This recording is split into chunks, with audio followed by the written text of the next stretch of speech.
TV prime time समाचार में आपका स्वागत है।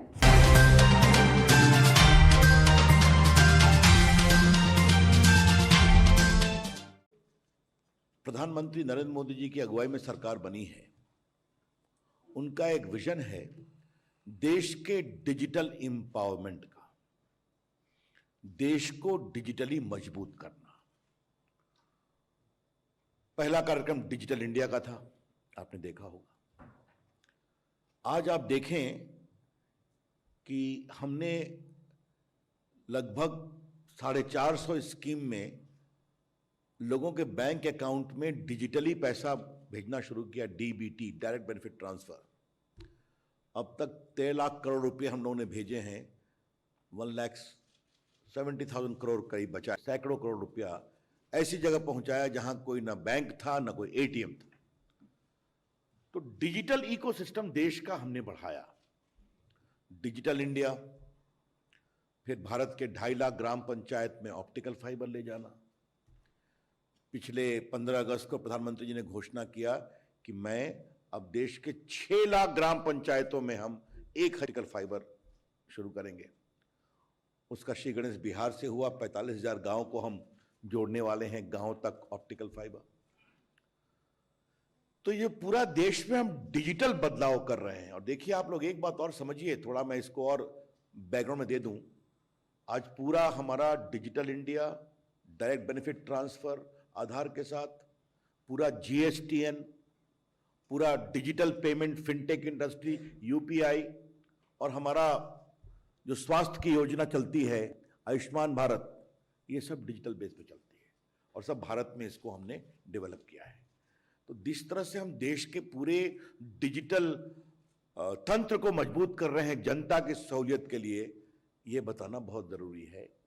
The Prime Minister has taken a personal initiative in ensuring digital empowerment. ये देश में वाईफाई क्रांति की दिशा में एक बहुत ही महत्वपूर्ण कदम है। It is an extra to unleash a massive Wi-Fi revolution in the country. अब ये कैसे काम करेगा, ये आपको हम बताना चाहते हैं। सबसे पहले आप समझ गए कि ये पब्लिक वाईफाई सिस्टम काम करेगा, तो सबसे पहले हम एक पब्लिक डेटा ऑफिस खोलेंगे। ये पब्लिक डेटा ऑफिस के लिए ना कोई लाइसेंस है, ना कोई रजिस्ट्रेशन है, ना कोई फी है। जान लीजिए आप, no licence, no registration, no fee. ये कोई परचून की दुकान हो सकती है, ये कोई चाय की दुकान हो सकती है, ऐसा कोई पब्लिक ऑफिस हो सकता है, या कोई भी इस दिशा में। जैसे आपको मालूम है, हमने कभी चर्चा पूर्व में की है, हमारे लगभग 3.25 ओवरनाइट इस पर आएंगे और कोई भी आ सकता है। तो ये जो हमारे पब्लिक डेटा ऑफिस हैं, जिसको कहेंगे पीडीओ, ये स्वयं भी इंटरनेट सर्विस प्रोवाइडर से या बाकी से ले सकते हैं इंटरनेट की सुविधा।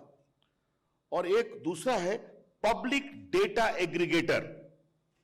पब्लिक डेटा एग्रीगेटर, इनका काम क्या है? ये एग्रीगेट करेंगे और जो उनको ऑथराइजेशन है पीडीओ का, अकाउंटिंग है, इसकी ये चिंता करेंगे। तो पहला हुआ पीडीओ, पब्लिक डेटा ऑफिस। दूसरा है पब्लिक डेटा ऑफिस एग्रीगेटर, और तीसरा है ऐप प्रोवाइडर। ऐप प्रोवाइडर का काम क्या है कि आपको मालूम है कि भारत ऐप इकोनॉमी में दुनिया की नंबर 1 इकोनॉमी है। तो आप एक ऐप को डाउनलोड करिए जो अवेलेबल रहेगा ऐप स्टोर पे। उसका आपका ऑटोमेटिक डिजिटल ऑथेंटिकेशन होगा और इसको हम ऐप स्टोर के अलावा अपने वेबसाइट पर भी रखेंगे, अखबार में विज्ञापन भी देंगे, इसका लिंकेज भी बताएंगे। तो एक हो गया, तो आप भारत में कहीं भी किसी ऐप स्टोर से, किसी पीडीओ से आप सीधा वाईफाई प्राप्त कर सकते हैं। और आपको वाईफाई का मतलब तो समझते ही हैं, उसके लिए वहां कोई मोबाइल की आवश्यकता नहीं है, कोई फिक्स लाइन की आवश्यकता नहीं है, सिर्फ लिंकेज होना चाहिए। आपको मालूम है भारत में लगभग 120 करोड़ मोबाइल फोन हैं, जिसमें लगभग 60 करोड़ स्मार्टफोन हैं। ये तो आपको मालूम ही है। तो जैसा प्रकाश जी ने बताया कि देश में वो इन्होंने एक संख्या बताई है, मैं कोई टिप्पणी नहीं करूं, संख्या उससे आगे बढ़ सकती है कि जिस तरह से याद होगा हमारे वरिष्ठ पत्रकारों को, एक समय जो पब्लिक कॉलिंग बूथ का सिस्टम आया था कि गांव गांव में वाईफाई अवेलेबल होगा, लाखों की संख्या में, करोड़ों की संख्या में लोग इसका उपयोग करेंगे, मोबाइल सब कुछ उपलब्ध रहेगा। तो ये एक बहुत बड़ी क्रांति है। पब्लिक डाटा ऑफिस के लिए low licence no registration no fee, और पब्लिक डेटा एग्रीगेटर और ऐप प्रोवाइडर के लिए 7 दिन के अंदर हम उनको रजिस्ट्रेशन देंगे। लाइसेंस कुछ नहीं है, रजिस्ट्रेशन देंगे, और अगर 7 दिन के अंदर रजिस्ट्रेशन नहीं हुआ तो डीम्ड रजिस्ट्रेशन अलाउ कर देंगे। तो आप देख रहे हैं कि देश में हम इसको कितना लिबरलाइज कर रहे हैं। इस पूरी क्रांति को हम बताना चाहते हैं। अब इसके क्या क्या फायदे होंगे, इससे क्या क्रांति होगी, मैं आपको कुछ चीजें बताना चाहता हूं। यह युग सूचना का है, सूचना क्रांति है। This is the age of information, information is power. एक बार प्रकाश जी हम लोग बात कर रहे थे कि कोरोना में सड़क बंद, जहाज बंद, रेल बंद, लेकिन कम्युनिकेशन पूरा चल रहा था। मोबाइल है, आईटी है, इंटरनेट है, टेलीफोन है, वीडियो कॉन्फ्रेंसिंग है। तो ये एक देश में, और हमने पूरे को लिबरलाइज कर दिया। वर्क फ्रॉम होम को आपको मालूम ही है, you can now work from anywhere, not only from home. तो भारत का पूरा आईटी सिस्टम चलता रहा। तो आज देश की आईटी भूख बहुत ज्यादा है। गांव गांव में बच्चे इससे किताब डाउनलोड कर लेंगे अपने गांव में, जिनको उस किताब नहीं है तो वाईफाई फास्ट डाउनलोड अलाउ करता है। आज किताबें डिजिटली उपलब्ध हैं तो उसको पढ़ सकेंगे। स्किलिंग का काम शुरू होगा, बिजनेस का काम शुरू होगा, ये पूरे पब्लिक वाईफाई की अवेलेबिलिटी से देश भर में। तो ये पीएम वाणी, हमने टीआरआई से भी इनकी अनुशंसा थी, बाकी थी, तो ये बहुत ही यशस्वी काम आज हुआ है। मैं पत्रकार मित्रों से यही कहूंगा कि ये डिजिटल बदलाव का एक बहुत बड़ा उपकरण बनने वाला है। पीएम वाणी platform is going to be a very powerful transformative digital platform to empower ordinary Indians। ये मैं आपसे बोलना चाहता हूं। और खास करके मैं सुदूर इलाकों में डिजिटल एजुकेशन की बहुत बड़ी संभावना इसमें देखता हूं। मित्रों, एक दूसरा है जो चर्चा प्रकाश जी ने की कि नरेंद्र मोदी जी भारत के दूर दराज के जो हमारे द्वीप हैं, आइलैंड्स हैं, वो समृद्ध बने, वहां संचार बढ़े, इसकी बहुत उनकी चिंता होती है। आपने देखा होगा कि लगभग 1500 किलोमीटर हम चेन्नई से अंडमान अंडरग्राउंड सबमरीन ले गए, समय के समय पूरा कर दिया। प्रधानमंत्री ने उसको उद्घाटन भी कर दिया, आज वो काम चल रहा है।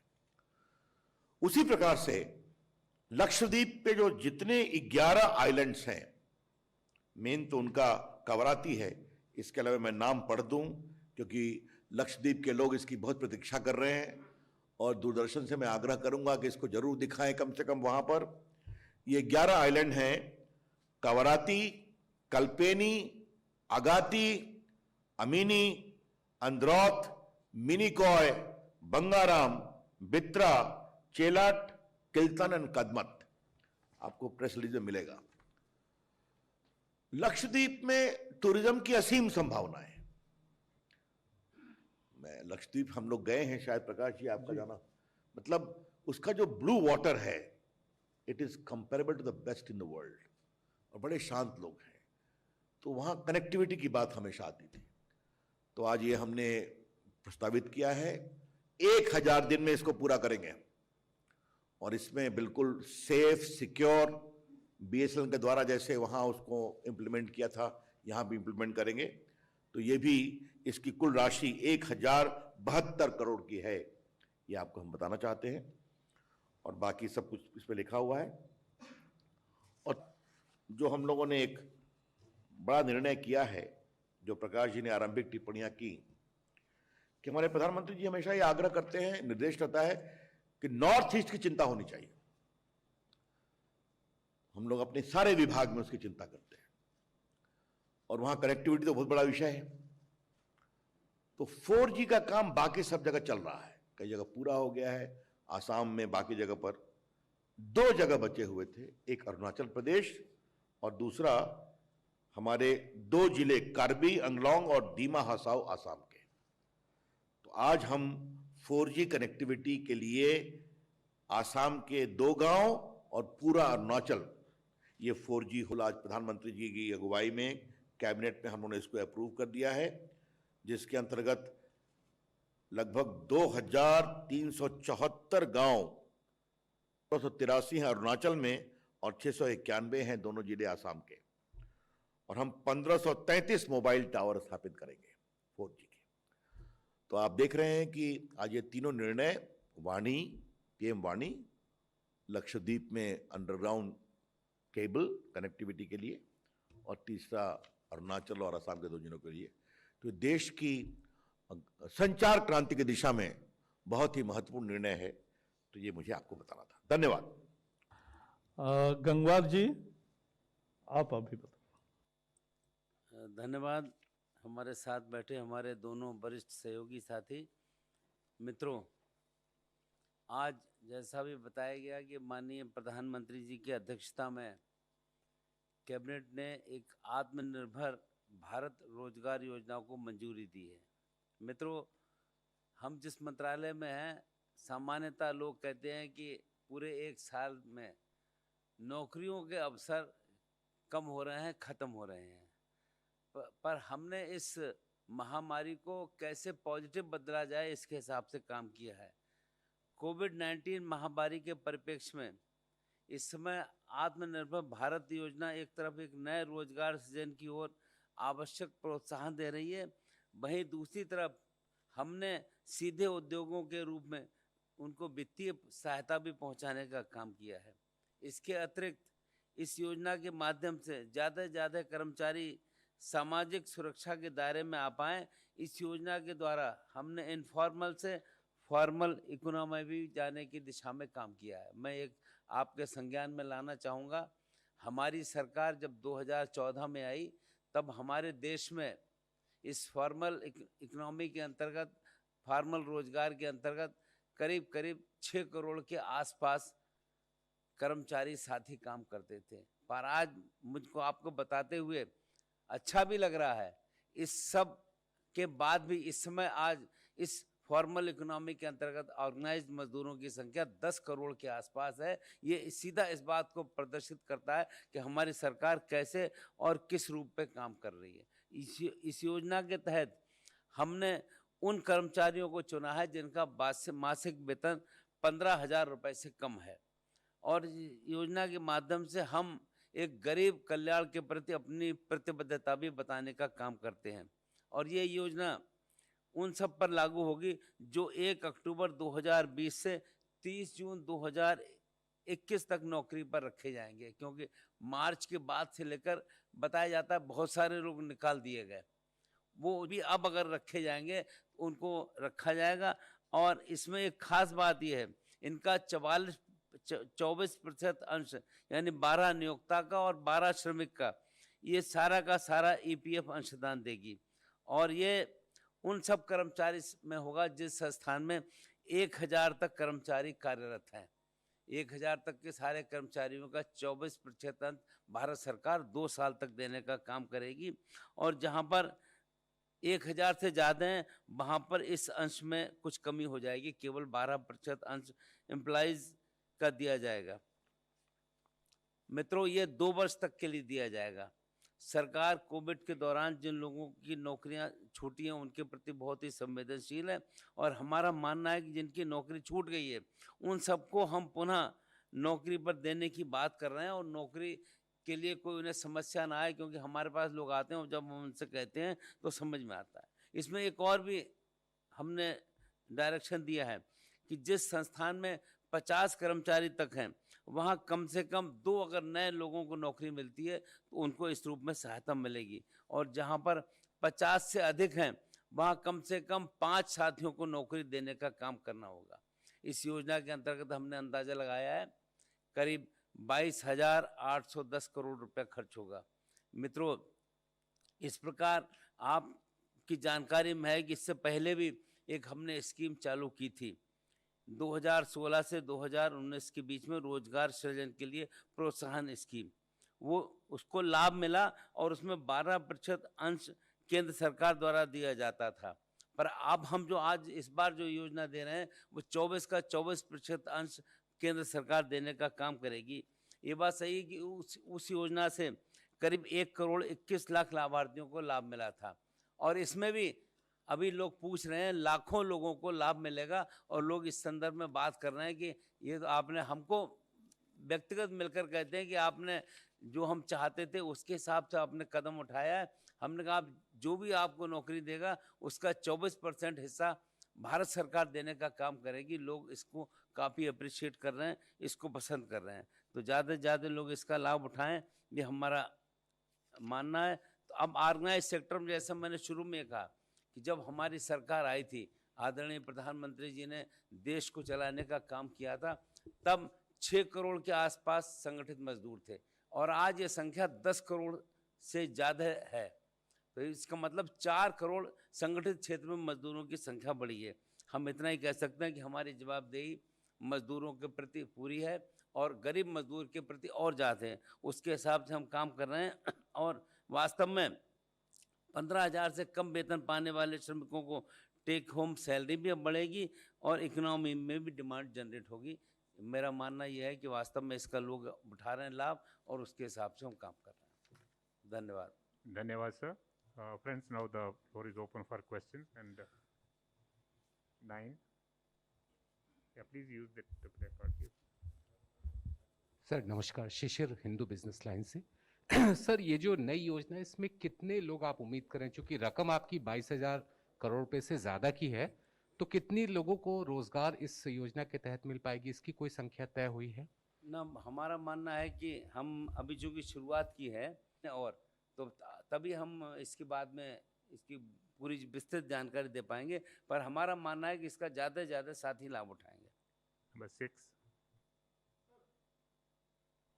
ये जब से कोविड आया या उससे पहले से क्या सरकार के पास कोई ऐसा डेटा है कि अभी तक कितने लोगों ने रजिस्टर्ड किया है जिनका रोजगार नहीं है, मतलब जो नौकरी चाहते हैं? और क्या ये भी डेटा आपके पास है कि सर पिछले 5-6 साल में जब से मोदी सरकार आई है कितने लोगों को रोजगार दिया गया जो आपके यहाँ रजिस्टर्ड थे, और कोविड में कितने लोगों का रोजगार गया और कितनों को रोजगार मिला? ऐसा कोई डेटा आपके पास? जिनका रोजगार गया सामान्यतः मुँह जुबानी कहते हैं, ऐसी कोई वैसी फिगर नहीं है। पर जैसा मैंने एक फिगर बताई कि जब हमारी सरकार आई थी तब संगठित मजदूरों की संख्या 6 करोड़ के आसपास थी और आज यह संख्या 10 करोड़ प्लस है। तो अंदाज़ा आप लगा सकते हैं कि क्योंकि असंगठित मजदूर तो इसके आगे हैं, 40 करोड़ हमारा मानना है और हैं, और 10 करोड़ ये रुचि है कि सबको साथ में लेकर काम किया जाए। हम 40 करोड़ की भी चिंता कर रहे हैं इसके हिसाब से। देखिए, आपने कोविड की बात की तो मैं एक विषय आपके संज्ञान में डालना चाहता हूं। भारत की क्षमता और भारत से दुनिया की अपेक्षा, इसको समझना चाहिए और हमारे प्रधानमंत्री के नेतृत्व में ग्लोबल कम्युनिटी की आस्था, expectations from India, resilience of our economy and trust in the leadership of the prime minister. क्योंकि आपने बात कही इसलिए मैं बता रहा हूं, इसी अप्रैल में कोरोना के समय हमने यहीं से एक स्कीम अनाउंस की थी, PLI scheme, production link incentive, याद होगा प्रकाश जी भी थे, जिसके अंतर्गत हम भारत में दुनिया की बड़ी कंपनियों को मोबाइल बनाने के लिए इंसेंटिव दे रहे हैं। प्रोडक्शन लिंक बनाओ, एक्सपोर्ट करो। हमने अप्रैल में लॉन्च किया, 31 जुलाई लास्ट डेट थी और आपको जानकर खुशी होगी दुनिया की सारी टॉप कंपनी आ गई और उन्होंने वादा किया आने वाले 5 साल में हम 10 लाख करोड़ का मोबाइल कंपोनेंट बनाएंगे, 7 लाख करोड़ का एक्सपोर्ट करेंगे और 9 लाख लोगों को डायरेक्ट इनडायरेक्ट नौकरी देंगे और 2 फैक्ट्रियां शुरू भी हो गई कर्नाटका में। तो ये लगभग 15-18 हजार लोगों को नौकरी भी मिल गई। तो ये भारत की संभावनाओं के बारे में विचार करना चाहिए। हम अवसर दे रहे हैं और दुनिया को लगता है कि भारत वो एक केंद्र है। Number 10. सर मेरा सवाल गंगवार जी से है। मैं एक पत्रकारों की संस्था से भी जुड़ा हुआ हूँ। इस कोरोना काल में बहुत सारे पत्रकारों की भी नौकरी गई है जो छोटे अखबार चलाते हैं या छोटे चैनल में हैं। क्या उनके लिए भी सरकार कुछ सोच रही है? ना, आप हमें मिलिए, हम जो सहयोग कर सकते हैं वो करेंगे और ये ऐसे बहुत से साथी मिलते रहते हैं और हमें लगता ये है कि उनको अच्छा इसका एक को करना चाहिए।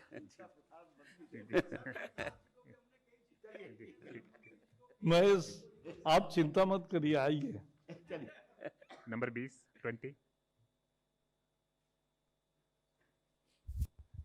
ये मंत्री जी से हमारा सवाल है कि आपने जो हाँ, केंद्रीय मंत्री से सवाल है हमारा कि जो वाईफाई सिस्टम बानी है जो आप हर जगह पे इसको दे रहे हैं पूरे देश में, तो ये क्या जो वाईफाई है वो जो लोग यूज़ करेंगे डाटा क्या वो फ्री में है या उसकी कॉस्टिंग भी लगेगी?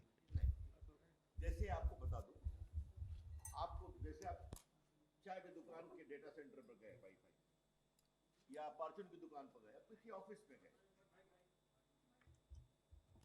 तो उसका जो एक रेट होगा वो तो फिक्स रहेगा ना।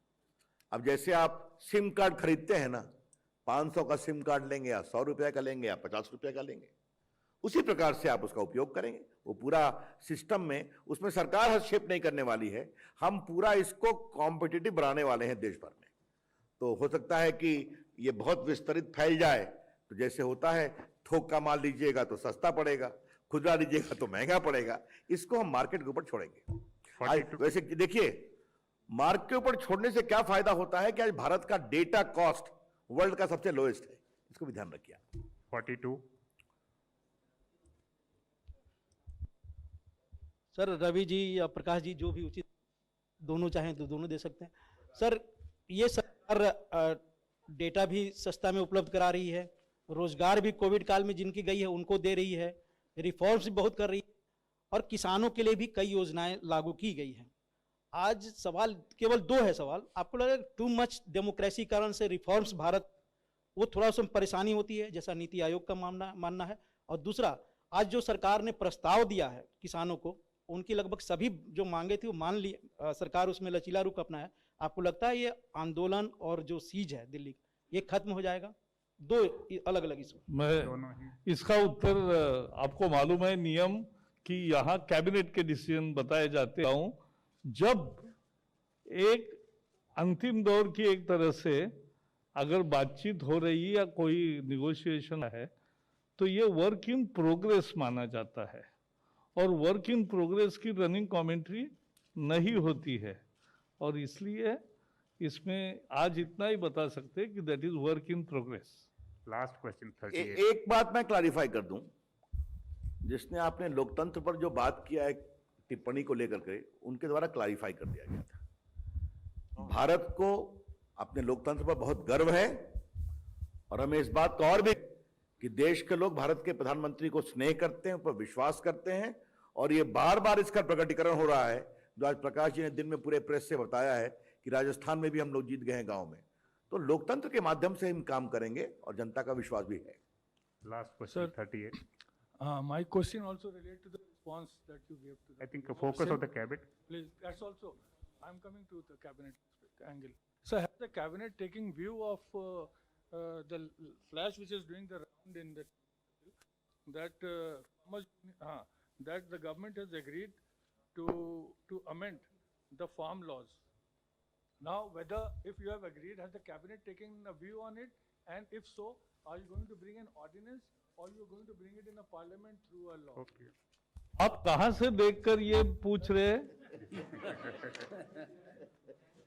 ये ऐसे इस पर विश्वास मत करो। मैंने जो कहा कि सरकार ने 6 बार चर्चा की है और सरकार संवेदनशील है, बहुत जिम्मेवारी से, और किसानों की समस्या के हल होने के दिशा में क्या किया जा सकता है ये सरकार ने देखा है, और इसलिए ये वर्क इन प्रोग्रेस है, hopefully in the last stage. तो let us wait for some more time. Thank you very much, sir. Thank you, friends. Thank you very much.